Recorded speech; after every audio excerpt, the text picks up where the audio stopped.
আপনি দুনিয়াতে হুজুর পাক সাল্লাল্লাহু আলাইহি ওয়াসাল্লাম যেভাবে বলছেন, যেভাবে করতে বলছেন, একটা জিনিস আপনি অনুসরণ করেন নাই। হুজুর পাক সাল্লাল্লাহু আলাইহি ওয়াসাল্লাম এই কাল কিয়ামতের মাঠে যখন আমার আপনার হিসাব দেওয়া হবে, আমলনামা দেওয়া হবে, হুজুর পাক সাল্লাল্লাহু আলাইহি ওয়াসাল্লাম প্রত্যেকটা উম্মতের আমলনামাগুলো দেখবেন। আমারটা দেখবেন, আপনারটা দেখবেন, আপনারটা দেখবেন। হুজুর পাক সাল্লাল্লাহু আলাইহি ওয়াসাল্লাম যখন দেখবেন যে এই বান্দা এই আমলনামার মধ্যে বছরের 365 দিনের একটা ওয়াক্ত ফজরের নামাজ তার নাই, একটা ওয়াক্ত ফজরের নামাজ এই বান্দা পড়ে নাই, তাহলে কি হবে হুজুর পাক সাল্লাল্লাহু আলাইহি ওয়াসাল্লামের অবস্থা বলেন একটু। এই উম্মতের জন্য হুজুর পাক সাল্লাল্লাহু আলাইহি ওয়াসাল্লাম 23টা বছর নবুয়ত পাওয়ার পর 23টা বছর হুজুর পাক সাল্লাল্লাহু আলাইহি ওয়াসাল্লাম কান্না করছেন এই উম্মতের জন্য। রাতের ঘুম হারাম করে এই উম্মতের জন্য কি করছেন? এশার নামাজ পড়ে দাঁড়াইছেন যে রাত্রে বেলা, ফজর সময় যা তার নামাজ শেষ হয়েছে, পা দুটো ফুলে গেছে, আম্মা জান আয়েশা রাদিয়াল্লাহু আনহা বলছেন যে আমি সাক্ষী। আউযু বিল্লাহি মিনাশ শাইতানির রাজীম। বিসমিল্লাহির রহমানির রহিম। আলহাকুমুত তাকাসুর হাত্তা যুরতুমুল মাকাবির কাল্লা সাউফা তা'লামুন। মুআজ্জাজ মোহতারাম, সম্মানিত দিনদারি ভাইরা, আল্লাহ রাব্বুল আলামিনের লাখো কোটি শুকরিয়া যে মহান রব্বুল আলামিন আমাকে আপনাকে দুনিয়াবি বিভিন্ন কাজ থেকে ফারেক করে আজকে পবিত্র জুমার দিন আল্লাহ রাব্বুল আলামিনের ঘরে আসার, জুমার নামাজ আদায় এবং সেই সাথে কিছু নসিহতমূলক কথা শোনার জন্য আল্লাহ রাব্বুল আলামিনের ঘরে উপস্থিত করেছেন। এর জন্য রব্বে কারিমের দরবারে শুকরিয়া তান বলি আলহামদুলিল্লাহ। সম্মানিত হাজিরিন, আল্লাহ রাব্বুল আলামিন আমাকে আপনাকে প্রতিনিয়ত ডাকছেন এবং প্রতিনিয়তই আমার আপনার সাথে কথা বলতেছেন। এবং আল্লাহ রাব্বুল আলামিনের কথা বলার স্টাইলটা হলো কোরআনের ভাষা, যে ভাষার মাধ্যমে আমাকে আপনাকে তিনি আগন্তুক যে বিপদ আছে, যে সমস্যা আছে, সেই সমস্যা সম্পর্কে আমাকে আপনাকে জানাচ্ছেন হর হামেশাই। তো এই কারণে আল্লাহ রাব্বুল আলামিন গত সপ্তাহে আমরা যে বিষয়টা আলোচনা করেছিলাম সূরাতুল মাউনের, সেখানে আমরা আলোচনায় পেয়েছিলাম যে যারা রেগুলার নামাজ পড়তেছে তাদের মধ্যে যে সমস্ত মানুষ যদি সামান্য লোক দেখানো পরিমাণ যদি থাকে, লোক দেখানো আমল যদি থাকে, সেটা আল্লাহ রাব্বুল আলামিনের কাছে গ্রহণযোগ্য না এবং তার আমলটা করার কারণে সে মুনাফিকদের অন্তর্ভুক্ত হয়ে যাচ্ছে। আর এর আগের সপ্তাহে আমরা আলোচনা করেছিলাম সূরাতুল জিলজাল, যেখানে আল্লাহ তাআলা আমাকে আপনাকে বলতেছিলেন যে জমিনটা ধ্বংস হয়ে যাবে এবং জমিনের ভিতরে যা কিছু আছে তা আল্লাহ তাআলা উঠায় ফেলবেন। তো এই সপ্তাহে আমাদের আলোচনার বিষয় হলো সূরাতুত তাকাসুর। এখন এই সূরাটা কেন আলোচনার বিষয়? যে আমরা প্রতিনিয়ত যে জিনিসটার পিছনে দৌড়াইতেছি আসলে সেই জিনিসটা আল্লাহ রাব্বুল আলামিনের মূল মাকসাদ না।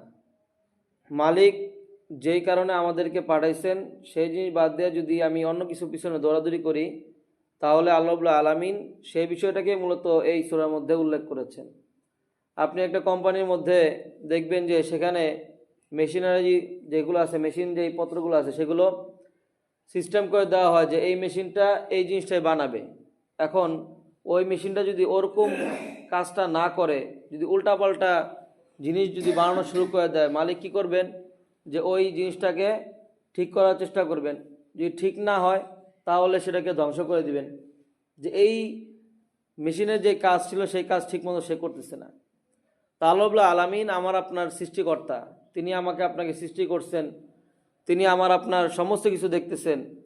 তা আল্লাহ রাব্বুল আলামিন আমাকে আপনাকে ডাক দিয়ে বলতেছেন আলহাকুমুত তাকাসুর। আল্লাহ রাব্বুল আলামিন এইখানে যে কথাটা বলছেন আল হাক, এল হাক শব্দটা হলো যে মোহচ্ছন্ন হওয়া, অর্থাৎ মানুষ দুনিয়ার পিছনে, দুনিয়ার যে বিষয়গুলো আছে সেগুলোর পিছনে মানুষ মোহচ্ছন্ন হয়ে গেছে। এরপরে আল্লাহ তাআলা বলছেন আত তাকাসুর। তাকাসুর শব্দটা বাবে মুফাআলা থেকে আসছে, অর্থাৎ কোনো একটা জিনিসকে বেশি বেশি কামনা করাটার নামই হলো কাসরত। যেহেতু বাবে মুফাআলা থেকে আনছেন শব্দটা, এটা হলো কাসরত শব্দের অর্থ। কাসরত কি? বেশি চাওয়া। আর তাকাসুর যখন আনছে তাহলে অধিক পরিমাণে কি করা? বেশি চাওয়া। তো এই কারণে আল্লাহ তাআলা বলছেন যে মোহচ্ছন্নের প্রতিযোগিতায় তোমরা আচ্ছন্ন হয়ে পড়ছো। অর্থাৎ এই কথাটার ব্যাখ্যাটা হলো এরকম যে আপনার যা কিছু আছে, আপনার যা কিছু আছে এর থেকেও আপনি কি করতেছেন? আরও চাই। আপনার ধরেন একটা বাড়ি আছে, আপনি সেই বাড়িটার দিকে থাকেন, চলাফেরা করেন, দেখেছেন যে আপনারই পাশে আরেকজন একটা সুন্দর আর একটা বাড়ি করছে। তো তখন আপনি কি করতেছেন? যে না, আমারও ওরকম একটা বাড়ি দরকার, আমারও একটা বাড়ি দরকার। আপনি প্রতিযোগিতা লাগানো শুরু করে দিচ্ছেন। আপনার একটা গাড়ি আছে, কথা কথা আপনার একটা সাইকেল দিয়ে আপনি আপনার অফিসে যাতায়াত করতেছেন। আরেকজন মনে করেন সেখানে একটা হুন্ডা নিয়ে আসতেছে, আপনি তার দিকে তাকাচ্ছেন আর বলছেন যে এরকম একটা হুন্ডা আমারও দরকার। তা আমি কি করি? এই হুন্ডা কিভাবে আসবে, কিভাবে এই হুন্ডাটা আমার মালিকানাধীন হবে, সেই চেষ্টা ফিকিরের জন্য আপনি রাত দিন কি করতেছেন? চেষ্টা ফিকিরের মধ্যে আপনি আপনার সময়টাকে লাগাই দিচ্ছেন। আপনি প্রতিযোগিতার এই জমানার মধ্যে প্রতিযোগিতা করা শুরু করে দিচ্ছেন। কার সাথে? যে আপনারই এলাকার মানুষদের সাথে, আপনার সম্পদের সাথে। আপনাকে আল্লাহ তাআলা যা দিচ্ছেন তার থেকে আপনার আরও বেশি দরকার, তার থেকে আপনার আরও বেশি দরকার। এর পিছনে আপনি আপনার সময়টাকে ব্যয় করে দিচ্ছেন। একটা হলো আল্লাহ রাব্বুল আলামিন আপনার প্রতিপালক, আপনি আল্লাহ তাআলাকে রব হিসেবে মানছেন। আপনি বলেন যে রিজিকের মালিক আল্লাহ তাআলা, এটা আপনি সবসময় দেখা গেছে কথাবার্তার মধ্যে আপনি কি করেন? আলোচনা করেন। কিন্তু আপনার কাজকর্ম দেখে মনে হয় না যে রিজিকের মালিক আল্লাহ তাআলা। আপনার কাজকর্ম দেখে মনে হচ্ছে যে আপনি কেমন যেন আল্লাহ তাআলা যেটা আপনাকে দিচ্ছেন সেটাতে আপনি সন্তুষ্ট না। আপনার শুধু আরও চাই।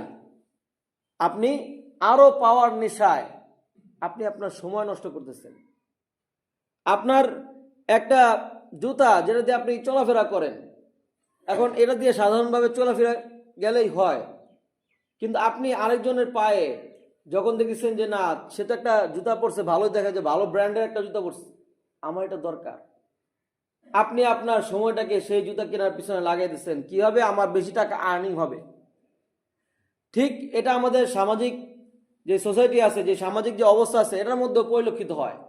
দেখবেন যে আপনার একজন ভাইয়ের একটা মেয়ের বিবাহ শাদী দিচ্ছে, সে বিবাহ শাদীটা এলাকার মধ্যে একটু জাঁকজমকপূর্ণভাবে করতেছে। আপনি কি করলেন?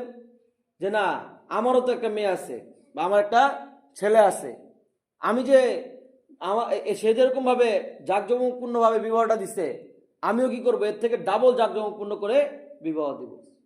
সে যদি 5 লাখ টাকা ঋণ এই বিবাহ করাইতে যায়, যদি 5 লাখ টাকা ঋণগ্রস্ত হয়ে যায়, আমি লাগে 10 লাখ টাকা খরচ করবো, দেখা দিব একটু। কি ভাই? প্রতিযোগিতা। আল্লাহ রাব্বুল আলামিন এটাই বলছেন যে মানুষ প্রতিযোগিতার যেই মোহাচ্ছন্ন আছে, প্রতিযোগিতার মধ্যে মানুষ ডুবে আছে। কোনটা আগে দরকার, কোনটা কিভাবে আনা দরকার, তার পিছনে মানুষ তার সময়টাকে ব্যয় করতেছে। অবশ্য আল্লাহ তাআলা বলছেন যে তুমি এই বিবাহ শাদীর মধ্যে 10 লাখ টাকা খরচ করো বা 20 লাখ টাকা খরচ করো, ওটা তো আমার দেখার বিষয় না, ওটা আল্লাহ তাআলা দেখতেও চান না, কিন্তু আপনি মানুষকে দেখাইতেছেন। আপনি মানুষকে দেখাইতেছেন যে দেখো আমিও কি করতে পারি, তার মতো খরচ করতে পারি। তো এই তাকাসুরের শাব্দিক অর্থের ক্ষেত্রে অনেকগুলো অর্থ আসছে। তো কিছু কিছু পর্যায়ে এরকম আসছে যে আপনি মাঝে মধ্যে আপনার কথার মধ্যে অহংকার নিয়ে আসতেছেন। আপনি একজনের সাথে কথাবার্তা বলতেছেন, হঠাৎ করে আপনি কি বললেন যে ভাই আমার কিন্তু বাড়িতে কি করছি, 50 লাখ টাকা খরচ করে একটা বিল্ডিং করছি। অথচ যার সাথে আপনি কথাবার্তা বলতেছেন সে কিন্তু আপনাকে জিজ্ঞাসা করেন না ভাই আপনি বিল্ডিং কিভাবে করছেন, কিন্তু আপনি তাকে জানাচ্ছেন যে আমার কি আছে, একটা বিল্ডিং আছে। আবার দেখবেন যে কিছু মানুষ কথাবার্তার মধ্যে ঠাস করে বলে বসে যে ভাই আমি কিন্তু অমুক কোম্পানিতে চাকরি করি। সে কিন্তু জিজ্ঞাসা করে না আপনি কোন কোম্পানিতে চাকরি করেন, সিইও পদে আছেন না জিএম পদে আছেন না কি পদে আছেন, সে জিজ্ঞাসা করে নাই, কিন্তু আপনি এটাকে স্বাচ্ছন্দ্য বোধ করতেছেন যে না আমার একটা পরিচয় আমি তাকে দিই। এই যে কাসরত, এই যে মানুষ প্রতিযোগিতার মধ্যে রাখছে, এই বিষয়টা আল্লাহ রাব্বুল আলামিন বলছেন যে দুনিয়ার মধ্যে আমি যে বিষয়ের জন্য মানুষকে পাঠাইছি। গত সপ্তাহে আমরা আলোচনা করছিলাম যে আল্লাহ তাআলা মানুষকে সৃষ্টি করছেন তার ইবাদতের জন্য। আপনি কয় ওয়াক্ত নামাজ ঠিক মতো পড়ছেন সেটা কিন্তু কাউকে বলেন না, যে ভাই আমি কিন্তু আজকে ফজর নামাজ কিন্তু পড়ে আসছি খুব সুন্দর মতো, জোহরের নামাজটা পড়তে যাব, তারপরে আসরের নামাজটা কিন্তু সবাই থাইকো, সামনে আমরা সবাই পড়বো, এই কথা আপনি কাউকে বলেন না, বা এই জন্য আপনি প্রতিযোগিতাও করেন না। অথচ হাদিসের মধ্যে আসছে কেউ যদি অহংকার করতে চায় তাহলে দুইটা বিষয় নিয়ে সে অহংকার করুক, দুইটা বিষয় নিয়ে সে অহংকার করুক। একটা হলো কাউকে দেখছেন যে সে টাকা পয়সা খরচ করছে, আল্লাহ আল্লাহ তাআলার রাস্তায় খরচ করছে, আপনি সেটা দেখে অহংকার করেন যে না আমিও আল্লাহ তাআলার রাস্তায় কি করবো, টাকা পয়সা দান করবো। আরেকজন কোরআন শরীফ পড়তেছে, আপনি দেখে তাকে দেখে অহংকার করছেন যে না আমিও এর থেকে বেটার কোরআন শরীফ তেলাওয়াত শিখবো, আমি আমল করব। এই দুই ক্ষেত্রে আল্লাহ তাআলা বলছেন, হুজুর পাক সাল্লাল্লাহু আলাইহি ওয়াসাল্লাম বলছেন অহংকার করা জায়েজ আছে, অন্য কোনো ক্ষেত্রে অহংকার করা জায়েজ নাই। কিন্তু আমরা দেখা গেছে আমাদের যেটাকে রাখছি তার থেকে আমরা কি করি, বেশি বেশি জায়গায় আমরা অহংকার করতেছি। তো এই কারণে এক সাহাবী বর্ণনা করছেন যে যদি কোনো মানুষকে যদি একটা স্বর্ণের পাহাড়ের উপরে বসায় দেওয়া হয়, সে তখন ওই পাহাড়ের মধ্যে বসে বলবে যে আমার আর একটা স্বর্ণের পাহাড় দরকার। কি বলেন, ঠিক আছে না? সে তখন কি আকাঙ্ক্ষা করবে যে আমার আরেকটা স্বর্ণের পাহাড় দরকার। এই কারণে হুজুর পাক সাল্লাল্লাহু আলাইহি ওয়াসাল্লাম হাদিসের মধ্যে বলছেন যে দুনিয়ার মধ্যে তোমরা এরকম ভাবে বসবাস করো কেমন যেন তোমরা মুসাফির, হ্যাঁ কেমন যেন তোমরা মুসাফির অবস্থায় দুনিয়ার মধ্যে আসো, এরকম ভাবে দুনিয়ার জীবন যাপন করো। এখন একজন মুসাফির দুনিয়ার মধ্যে কিভাবে চলে ভাই, যে সে কোনো একটা এলাকায় সফরে যায়, সেখানে যায় সে স্থায়ীভাবে থাকার চিন্তা ভাবনা করে না, সে জানে যে আমি মুসাফির, আমার এই জায়গাটায় একটু একটু পরে আমার কি করতে হবে, ছাড়তে হবে, 10 মিনিট পরে একটা ট্রেন আসলে আমার চলে যেতে হবে। সেও এখানে তাবু টাবু টানা একদম বিল্ডিং টিল্ডিং করে একদম স্থায়ীভাবে থাকার চিন্তা ভাবনা করে না, সে তার ব্যাগ ট্যাগ সব রেডি আছে, প্রস্তুত আছে, গাড়ি আসছে সে উঠা অন্য তার গন্তব্যে চলে গেছে। তো এই কারণে হুজুর পাক সাল্লাল্লাহু আলাইহি ওয়াসাল্লাম বলছেন যে একজন মুসাফিরের মতো আসলে জীবনযাপন করা উচিত, যে একজন মুসাফির যেরকম দুনিয়াটাকে কি করে না, তার যে জায়গাটাকে রাখা হয়েছে সেটাকে সে আগলা ধরে না, ঠিক একজন মানুষের এরকম ভাবে দুনিয়াতে বসবাস করা দরকার, যে 60 বছর 70 বছর আল্লাহ তাআলা দান করছেন এইটাকে কাজে লাগানো দরকার। কিন্তু মানুষ এই যে 60 বছর 70 বছর পর যে তার সাথে কি হবে সেটা চিন্তা ভাবনা করে না। আল্লাহ তাআলা সেই কথাটা পরে আয়াতে বলছেন, হাত্তা জুরতুমুল মাকাবির, এই প্রতিযোগিতা করতে করতে করতে করতে হাত্তা এমনকি জুরতুমুল মাকাবির, সে কবরস্থানে পৌঁছায় যায়, সে কবরস্থ হয়ে যায় এই প্রতিযোগিতা করতে করতে। অসুস্থ অবস্থায় আছে তারপরও চিন্তা করে যে কিভাবে আমার টাকা ইনকাম হবে, অসুস্থ অবস্থায় আছে, সে অসুস্থ তাও মুখ দিয়ে বলে না যে আল্লাহ আপনি আমাকে সুস্থ করে দেন। মানুষের তো আমাদের কথাবার্তা হয়, আল্লাহ তাআলার কাছে চায় না যে আমাকে একটু সুস্থ করে দেন, সে তারপর চিন্তা ভাবনা আছে, যে চিন্তা ভাবনার মধ্যে নিয়ে আসে যে আমার কিভাবে ইনকাম হবে, কিভাবে আমি প্রতিযোগিতা করতে পারি। তার এক পাও এক সাইড প্যারালাইসড হয়ে গেছে, তারপরও দুনিয়া ছাড়তে পারে না, দুনিয়া ছাড়ার চিন্তা ভাবনাও সে করে না। তো পেয়ারে হাজিন, এই কারণে আল্লাহ তাআলা বলছেন হাত্তা জুরতুমুল মাকাবির, যে এমনকি কবরস্থানে সে পৌঁছে যাবে, কবর তার সাথে সাক্ষাৎ করবে। তো ভাই কবর যখন আপনার সামনে সাক্ষাৎ করবে, কবর তো আপনাকে 3টা জিনিস জিজ্ঞাসা করবে, 2টা জিনিস তো জানেনি, মান রব্বুকা ও মান দীনুকা। 3 নম্বর যে বিষয়টা আছে সেটা হলো হুজুর পাক সাল্লাল্লাহু আলাইহি ওয়াসাল্লামের একটা অবয়ব আপনাকে দেখানো হবে, হুজুর পাক সাল্লাল্লাহু আলাইহি ওয়াসাল্লামের একটা অবয়ব আপনাকে দেখানো হবে, দেখে বলা হবে মান হুয়া, যে এই ব্যক্তিটা কে। আপনি দুনিয়াতে হুজুর পাক সাল্লাল্লাহু আলাইহি ওয়াসাল্লাম যেভাবে বলছেন, যেভাবে করতে বলছেন, একটা জিনিস আপনি অনুসরণ করেন নাই। হুজুর পাক সাল্লাল্লাহু আলাইহি ওয়াসাল্লাম এই কাল কিয়ামতের মাঠে যখন আমার আপনার হিসাব দেওয়া হবে, আমলনামা দেওয়া হবে, হুজুর পাক সাল্লাল্লাহু আলাইহি ওয়াসাল্লাম প্রত্যেকটা উম্মতের আমলনামাগুলো দেখবেন, আমারটা দেখবেন, আপনারটা দেখবেন, আপনারটা দেখবেন। হুজুর পাক সাল্লাল্লাহু আলাইহি ওয়াসাল্লাম যখন দেখবেন যে এই বান্দা এই আমলনামার মধ্যে বছরের 365 দিনের একটা ওয়াক্ত ফজরের নামাজ তার নাই, একটা ওয়াক্ত ফজরের নামাজ এই বান্দা পড়ে নাই, তাহলে কি হবে হুজুর পাক সাল্লাল্লাহু আলাইহি ওয়াসাল্লামের অবস্থা বলেন একটু। এই উম্মতের জন্য হুজুর পাক সাল্লাল্লাহু আলাইহি ওয়াসাল্লাম 23টা বছর নবুয়ত পাওয়ার পর 23টা বছর হুজুর পাক সাল্লাল্লাহু আলাইহি ওয়াসাল্লাম কান্না করছেন এই উম্মতের জন্য, রাতের ঘুম হারাম করে এই উম্মতের জন্য কি করছেন, এশার নামাজ পড়ে দাঁড়াইছেন যে রাত্রে বেলা, ফজর সময় যা তার নামাজ শেষ হয়েছে, পা দুটো ফুলে গেছে, আম্মা জান আয়েশা রাদিয়াল্লাহু আনহা বলছেন যে আমি সাক্ষী, হুজুর পাক সাল্লাল্লাহু আলাইহি ওয়াসাল্লাম এই উম্মতের জন্য এরকম ভাবে কি করছেন, নামাজ পড়ছেন। ভাই হুজুর পাক সাল্লাল্লাহু আলাইহি ওয়াসাল্লামের তো নামাজ পড়ার দরকার ছিল না, ছিল? আপনারা বলেন, হুজুর পাক সাল্লাল্লাহু আলাইহি ওয়াসাল্লামকে আল্লাহ তাআলা ভালোবাসতেন না? হুজুর পাক সাল্লাল্লাহু আলাইহি ওয়াসাল্লামকে আল্লাহ তাআলা ভালোবাসেন নাই? কেমন ভালোবাসতেন? যে হুজুর পাক সাল্লাল্লাহু আলাইহি ওয়াসাল্লাম যখন তায়েফের ময়দানে গেছেন দাওয়াত দেওয়ার জন্য, তো তখন তায়েফবাসীরা হুজুর পাক সাল্লাল্লাহু আলাইহি ওয়াসাল্লামের দাওয়াত কি করেন নাই? গ্রহণ করেন নাই।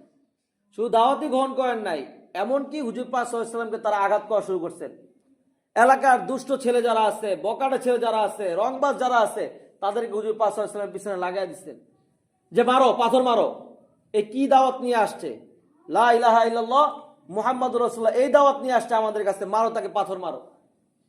হুজুর পাক সাল্লাল্লাহু আলাইহি ওয়াসাল্লামকে পাথর মারতে মারতে মারতে মারতে রক্তাক্ত করে ফেলছে, তার শরীরটাকে ক্ষত বিক্ষত করে ফেলছে। যেই শরীরের মধ্যে মশা মাছি বসা পর্যন্ত হারাম ছিল, সেই শরীরকে তারা ঝাঁঝরা করে ফেলছে। হুজুর পাক সাল্লাল্লাহু আলাইহি ওয়াসাল্লাম এই অবস্থার মধ্যেও তিনি তার উম্মতের জন্য বরদোয়া করেন নাই। যখন মক্কায় আসছেন তায়েফ থেকে, মক্কাবাসীরা তখন আবার কি করছে, কটু কথা বলা শুরু করেছে যে হ্যাঁ দাওয়াত তো নিয়ে গেছিল তায়েফে, কই সেখানে মানুষ তোমার কি দাওয়াত গ্রহণ করে নাই, এমনকি পিচ্চি বাচ্চারাও পর্যন্ত তোমাকে ইট পাটকেল মারছে। তাহলে বলেন, এরকম কথা শোনার পর কোন মানুষের ভালো লাগে? এতটুকু অপমান হওয়ার পর কোন মানুষের ভালো লাগে? আল্লাহ রাব্বুল আলামিন ওই সময় হুজুর পাক সাল্লাল্লাহু আলাইহি ওয়াসাল্লামকে কি করছেন, মেরাজে ডাক দিয়ে নিয়ে গেছে। দুঃখ ভারাক্রান্ত অবস্থা হুজুর পাক সাল্লাল্লাহু আলাইহি ওয়াসাল্লামের। আল্লাহ তাআলা তখন কি করছেন, হুজুর পাক সাল্লাল্লাহু আলাইহি ওয়াসাল্লামকে মেরাজে নিয়ে গেছেন যে ইয়া রাসূলুল্লাহ আপনি আসেন, আপনার সাথে আমি সাক্ষাৎ করব। দুনিয়ার মানুষ আপনাকে না চিনুক, আমি তো আপনাকে ভালোবাসছি। আল্লাহ রাব্বুল আলামিন হুজুর পাক সাল্লাল্লাহু আলাইহি ওয়াসাল্লামকে মেরাজে নিয়ে গেছেন এবং আল্লাহ রাব্বুল আলামিনের যে আরশ, সেখানে হুজুর পাক সাল্লাল্লাহু আলাইহি ওয়াসাল্লামকে নিয়ে বসাইছেন। তো হুজুর পাক সাল্লাল্লাহু আলাইহি ওয়াসাল্লাম কোথায় উঠছেন? সমস্ত কায়নাত, কুল মাখলুকাত, সাত আসমান সাত জমিন হুজুর পাক সাল্লাল্লাহু আলাইহি ওয়াসাল্লামের নিচে তখন অবস্থান করেছে। আল্লাহ তাআলা সেইখানে বসে হুজুর পাক সাল্লাল্লাহু আলাইহি ওয়াসাল্লামের সাথে কথা বলছেন। শুধু কথা বলছেন? কথা তো বলেন নাই।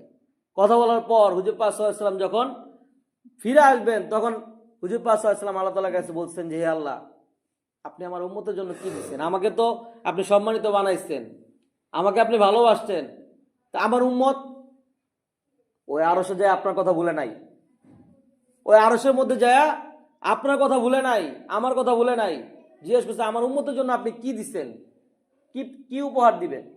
আল্লাহ রাব্বুল আলামিন যখন বলছে, হুজুর পাক সাল্লাল্লাহু আলাইহি ওয়াসাল্লাম যখন এই কথা বলছেন, আল্লাহ তাআলা খুশি হয়ে বলছেন যে আমি জানি যে আপনি একটা সময় উম্মতের কথা চিন্তা থেকে বাদ দেন নাই কে, এই আরশে আমি আপনাকে ডাক দিচ্ছি, সেখানেও আপনি উম্মতকে নিয়ে চিন্তা করতেছেন।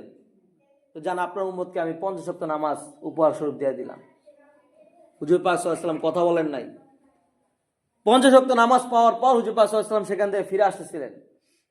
তো আল্লাহ তাআলা কেমন যেন চিন্তা করেছেন যে আমার মাহবুব প্যার হাবিব, তাকে 50 ওয়াক্ত নামাজ দিলাম, সেটা খুশি মনে নিয়ে যাচ্ছে, কিন্তু এই নামাজ তো তার উম্মতের জন্য কষ্ট হবে, সেটা চিন্তা ভাবনা করে নাই। আল্লাহ তাআলা কেমন যেন মনে হয় আর কি, যে হযরত মুসা আলাইহিস সালামকে সেখানে দাঁড় করায় দিচ্ছেন, যে মুসা একটু আমার নবীকে একটু বুঝায় বলো যে আসলে 50 ওয়াক্ত নামাজ যে তারা আমি উপহার দিচ্ছি, উপহারটা আসলে সে গ্রহণ করতে পারবে কিনা, তার উম্মতরা গ্রহণ করতে পারবে কিনা।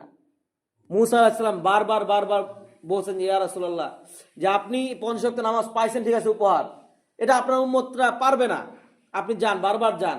বারবার হুজুর পাক সাল্লাল্লাহু আলাইহি ওয়াসাল্লামকে পাঠাইছেন এবং 5 কমাতে কমাতে প্রায় 5 ওয়াক্ত নামাজে নিয়ে আসছেন, একটা উপহার আমাদেরকে দান করছেন। তো পেয়ার হাজির, এই উপহারটা আমাদেরকে দান করছেন, সেই উপহার নিয়ে হুজুর পাক সাল্লাল্লাহু আলাইহি ওয়াসাল্লাম দুনিয়ার বুকে আসছেন। আসার পর আমাকে আপনাকে এই আমলের কথাগুলো বলছেন, এই ইবাদত বন্দেগীর কথাগুলো আমাকে আপনাকে বলছেন, কিন্তু আপনি কি করতেছেন? কাল কিয়ামতের মাঝে যখন হাত্তা জুরতুমুল মাকাবির, যে আপনি এই দুনিয়ার পিছনে ঘুরতে ঘুরতে যখন কবরস্থানে পৌঁছায় যাবেন, কিয়ামতের মাঠে যখন আপনার আমল নামাটা দেওয়া হবে, হুজুর পাক সাল্লাল্লাহু আলাইহি ওয়াসাল্লাম তো আবারও আপনার কথা চিন্তা করবেন যে আমার উম্মতের আমলটা একটু দেখি। আপনার আমল নামা দেখবে যে আমার এই উম্মত, যার জন্য আমি 23টা বছর এত মার খাইলাম, ওহুদের ময়দানে আমি আমার দাঁত পর্যন্ত শহীদ করে ফেললাম, আমার শরীরের ভিতরে আঘাত লাগলো, আমার মাথার মধ্যে কড়া ঢুকে গেছে, তো এই উম্মত কি করছে?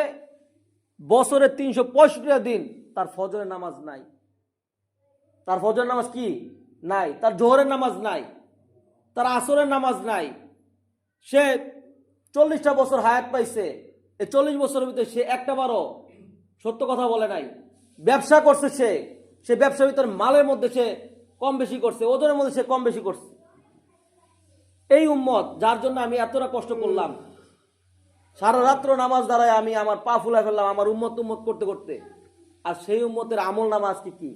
ভাই সহজ একটা উদাহরণ বুঝাই। ধরেন আপনাদের এলাকার একজন লোক, সে তার ছেলেকে মানুষ করার জন্য তার জায়গা জমি ভিটা বাড়ি যা আছে সব বিক্রি করে দিল, 50 লাখ টাকা সে জোগাড় করলো। কইরা তার একটা সন্তানকে বললো যে বাবা তোমাকে আমি এই টাকা দিলাম, তুমি যাও পড়াশোনা করে চলে আসো। ছেলে শহরে যা ভার্সিটিতে ভর্তি হয়েছে, 4টা বছর সে পড়ালেখা করছে এই 50 লাখ টাকা খরচ কইরা। পরে যখন পরীক্ষা হয়েছে যাই দেখে যে ছেলে ফেল মারছে। তো বাবার কাছে যখন আসছে সার্টিফিকেট নিয়ে, দেখে যে বাবা দেখে যে এই ছেলে 50 লাখ টাকা সে খরচ করছে, অথচ সে আজকে ফেল। তো বলেন ওই বাবা কি পরিমাণ কান্না করবে? আপনারা একটু চিন্তা করেন ওই বাবার কষ্টটা কোন পর্যন্ত হবে। সে কথা বলবে না যে আমি আমার রক্ত ঘাম এক করে আমি বিছনাকে বিছনা মনে করি নাই, আমার শরীরকে আমি শরীর মনে করি নাই, খেত খামার আমি কাজ করছি, এই কাজ করার পরে এই টাকাগুলো দিয়ে তোমাকে আমি পড়াশোনা করার জন্য পাঠাইছি, আর আজকে সেই ফলাফলটা আমাকে দেখতো ফেল। এই কষ্টগুলো কোথায় যাবে? তো দেখেন ভাই, আমার আপনার জন্য হুজুর পাক সাল্লাল্লাহু আলাইহি ওয়াসাল্লাম এত কষ্ট করছেন, কাল কিয়ামতের মাঠে কি মুখ নিয়ে আপনি হুজুর পাক সাল্লাল্লাহু আলাইহি ওয়াসাল্লামের সামনে দাঁড়াবেন? কিভাবে আপনি হুজুর পাক সাল্লাল্লাহু আলাইহি ওয়াসাল্লামের সামনে চেহারা দেখাবেন? আপনার চেহারার মধ্যে দাড়ি নাই। হুজুর পাক সাল্লাল্লাহু আলাইহি ওয়াসাল্লাম বারবার বলছেন যে দাড়ি আল্লাহ রাব্বুল আলামিন এটা পুরুষ মানুষের সৌন্দর্যের জন্য দান করছেন, আপনার চেহারার মধ্যে দাড়ি নাই।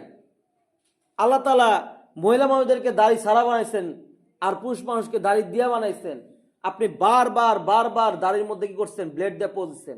আপনি কেমন যেন আল্লাহ তাআলার সাথে শত্রুতা পোষণ করতেছেন এবং আল্লাহ তাআলার সাথে যুদ্ধ করতেছেন যে আল্লাহ আপনি কয়বার দিতে পারেন দাড়ি?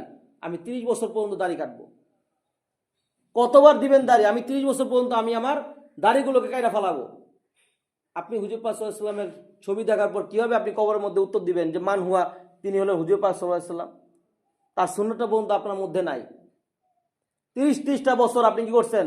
দাড়ি কামাইছেন।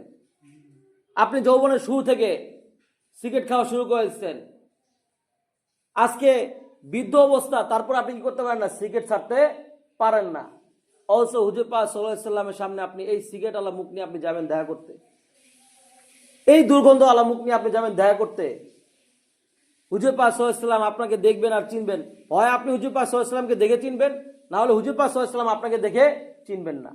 হাদিসের মধ্যে এটাই আসছে। আপনি হয়তো হুজুর পাক সাল্লাল্লাহু আলাইহি ওয়াসাল্লামকে দেখে চিনবেন, নয়তো হুজুর পাক সাল্লাল্লাহু আলাইহি ওয়াসাল্লাম আপনাকে দেখে চিনবেন না, যেটা আমার উম্মত। আমার উম্মতের লেবাস তো এরকম না, আমার উম্মতের কাজ তো এরকম না, তা আমার উম্মতের অবস্থা এরকম কেন?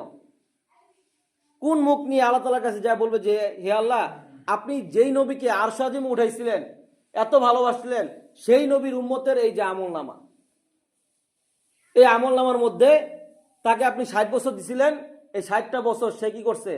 জেনার মধ্যে লিপ্ত ছিল, গান বাদ্যের মধ্যে লিপ্ত ছিল। এই 60টা বছর তার বাড়ির মধ্যে টিভি ভিসিআর, তার স্ত্রী সন্তানকে সে বেপরদার মধ্যে রাখছে। এই 60টা বছর ধরে সে এই কাজগুলো করছে। এই মুখ হুজুর পাক সাল্লাল্লাহু আলাইহি ওয়াসাল্লাম আল্লাহ তাআলার সামনে যা দেখাবেন। ওই বাবা যেরকম ফেল মারা সন্তানের জন্য কাঁদছে, তো হুজুর পাক সাল্লাল্লাহু আলাইহি ওয়াসাল্লাম কি করবেন আমার আপনার আমল নামা দেখে? তো পেয়ারা হাজরিন, আজকে বয়োবৃদ্ধ অবস্থা হয়ে যাচ্ছে। আল্লাহ তাআলা দেখেন একটা কুদরত মানুষদেরকে সবসময় দেখাইছে। একটা বাচ্চা যখন জন্মগ্রহণ করে, আপনারা কি দেখেন একটা বাচ্চার মধ্যে? আল্লাহ তাআলা তো সবকিছুর মধ্যে বলছেন যে প্রত্যেকটা বিষয়ের মধ্যে তুমি আমার এলেম খুঁজো, তুমি আমার কুদরত খুঁজো। কি খুঁজেন? আপনার বাচ্চার মধ্যে, একটা বাচ্চা জন্মগ্রহণ করে তখন কি দেখেন বাচ্চার মধ্যে? দেখবেন যে একটা বাচ্চা যখন জন্মগ্রহণ করে, যখন একটু বুঝমান হয়, সে শুধু উপরের দিকে উঠতে চায়। সে হামাগুড়ি দিয়ে আপনি কোলে নিচ্ছেন, তারপর সে এক পাও দাঁড়া করে আপনার কাঁধের উপরে উঠতে চায়। কেন? তার নজর থাকে উপরের দিকে। তো যখন বাচ্চাটা আস্তে আস্তে বড় হয়ে যায়, 40 পার করে ফেলছে, এখন সে বিদ্যুৎ দিকে যাচ্ছে, তখন কোন দিকে নজর যায়? তখন তার নজর আস্তে আস্তে জমিনের দিকে চলে যায়। আল্লাহ তাআলা দেখাইছেন এই কুদরতের মধ্যে, একটা মানুষের জন্ম দেখো আর একটা মানুষের বৃদ্ধ অবস্থা দেখো। যখন মানুষ বৃদ্ধ হয়ে যায়, সে চাইলেও এরকম সোজা উপরের দিকে তাকাতে পারে না, চাইলেও সে পারে না ভাই। তখন শক্তিতে আর কাজ করে না, হাতে আর কাজ করে না, পায়ে আর কাজ করে না। হাত্তা জুরতুমুল মাকাবির, কবর যে জায়গায়, সে জায়গায় আল্লাহ তাআলা নজর দিয়া ফেলায়। যে এই জমিনের মধ্যে আমার আপনার দাফন হতে হবে। আল্লাহ তাআলা এই কথাটা প্রত্যেকটা বার আমাদেরকে স্মরণ করে দেয়। নামাজ যখন দাঁড়ান, নামাজ দাঁড়ানোর ক্ষেত্রে কোন দিকে তাকাইতে হয় বলেন? আপনি যে নামাজ দাঁড়াইছেন, নামাজ দাঁড়ায় আপনি যে দৃষ্টিটা করবেন কোন দিকে তাকাবেন? সেজদার দিকে। সেজদার দিকে তাকাবেন না? এখন সেজদাটা যেখানে দেওয়া হয় তখন তারা কি চিন্তা করতে হয় যে এই যে সেজদাটা যেখানে আমার কপালটা পড়বে এই জায়গায় আমার শেষ হয়ে যেতে হবে, এই মাটির মধ্যে আমার ফিনিশিং। এই নামাজের মাধ্যমে আল্লাহ তাআলা আমাদেরকে এটাই শিখিয়েছেন।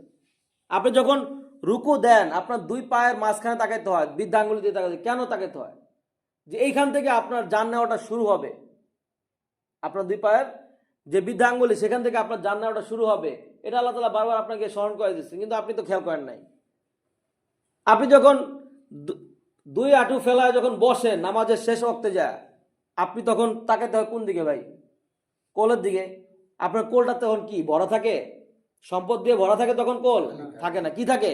খালি থাকে। আল্লাহ তাআলা বুঝিয়ে দিয়েছেন যে এটা যেরকম খালি, ঠিক এরকম খালি অবস্থায় আমার আপনার বিদায় নিতে হবে। হাত্তা জুরতুমুল মাকাবির। এই কারণে আল্লাহ তাআলা প্রথমে আয়াত বলছেন আলহাকুমুত তাকাসুর, যে মানুষ সম্পদের যেই প্রাচুর্য আছে এটার পিছনে মানুষ মহচ্ছন্ন হয়ে পড়ছে। মানুষ প্রতিযোগিতা করা শুরু করছে যে আমার একটা আছে আর একটা দরকার, একটা বাড়ি আছে আর একটা বাড়ি কিভাবে বানাবো সেটার প্রতিযোগিতায় সে তার দিন রাত এক করে ফেলতেছে।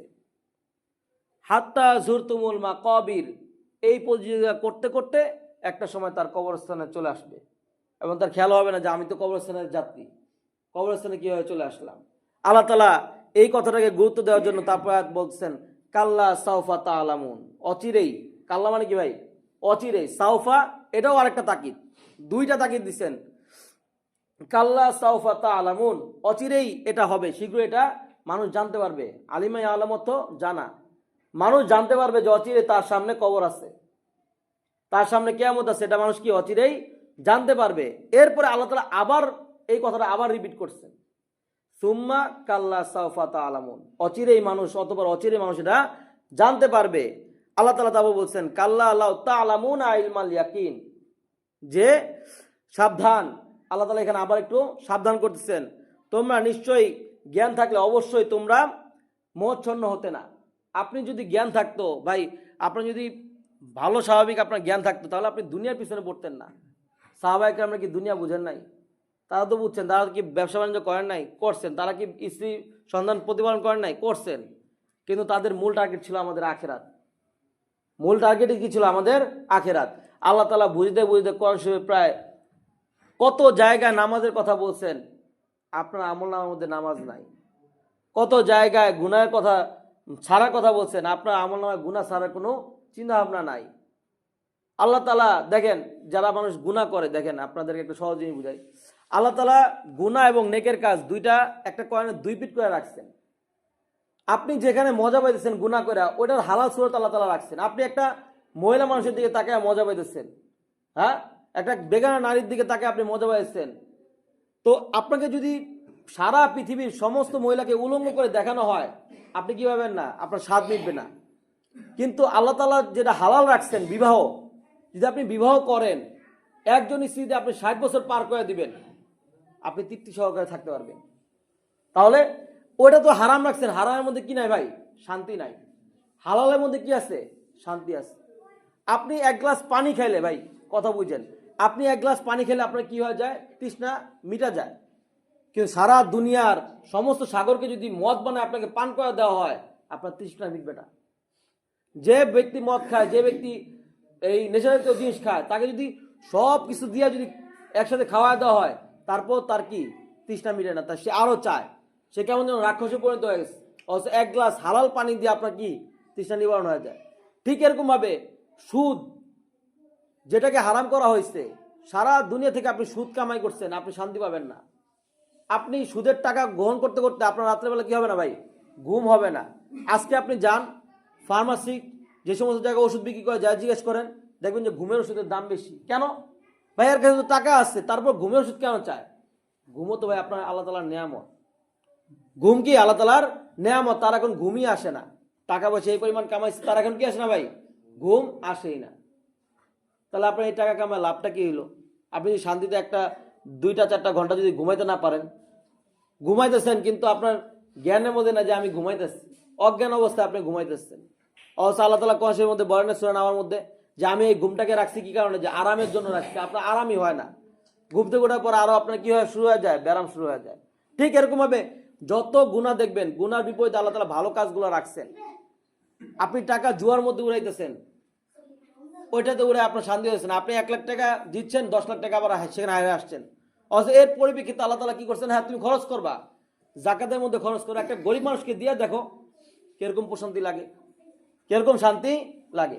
তো ভাই এরকম ভাবে প্রত্যেকটা হারাম কাজের বিপরীতে আল্লাহ তাআলা হালাল জায়েজ পন্থা রাখছেন, কিন্তু আপনি কি করছেন, বাইচা বাইচা হারামটা গ্রহণ করছেন।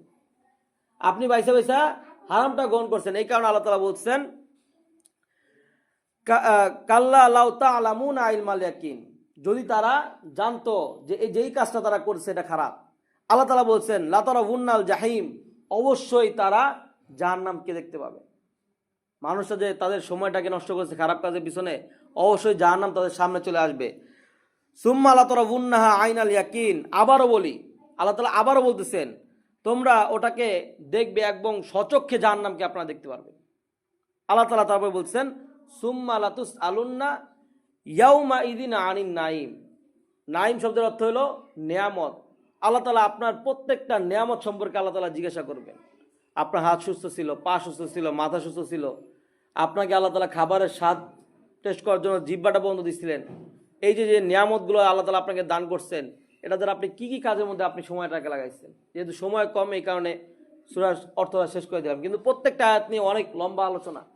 তো ভাই আমার আপনার আসলে উদ্দেশ্যটা কি, এই ছোট ছোট সূরাগুলো এগুলো আমরা নিজেদের মধ্যে আয়ত্তে রাখবো, এই সূরাগুলো নিজে নিজে আলোচনা করব। আজকে চায়ের দোকানে যায় আপনি সময়টা নষ্ট করতেছেন, চায়ের দোকানে যায় আপনি কে হক কে বাতিল এগুলো বলতেছেন, আপনি আপনার সময়টা সেখানে শেষ করে দিয়েছেন। অথচ ওই সময়টা আপনার আফসোসে পরিণত হবে কোন সময়, যখন আপনার কাছে কোনো সময় থাকবে না, যখন আপনাকে সেজদা দেওয়ার জন্য আর কেউ ডাকবে না, কোনো মুয়াজ্জিন আপনাকে ডাকবে না, ভাই একটা সেজদা দিয়া যান। শয়তান কি করছিল ভাই, খারাপ কাজ একটাই করছিল, সে সেজদা করে নাই। আপনার আমল নামা হুজুর পাক সাল্লাল্লাহু আলাইহি ওয়াসাল্লাম দেখবেন আর দেখবেন যে তার মধ্যে কি নাই, সেজদা নাই, তার মধ্যে নামাজ নাই, রোজা নাই। সামনে রমজান মাস আসছে, আমাদের এখন থেকে আসলে প্রস্তুতি নেওয়া দরকার। আল্লাহ রাব্বুল আলামিন যতটুকু আলোচনা করা হলো আমাদেরকে উক্ত বিষয়ের উপর আমল করার তৌফিক দান করেন, সকলে বলি আমিন।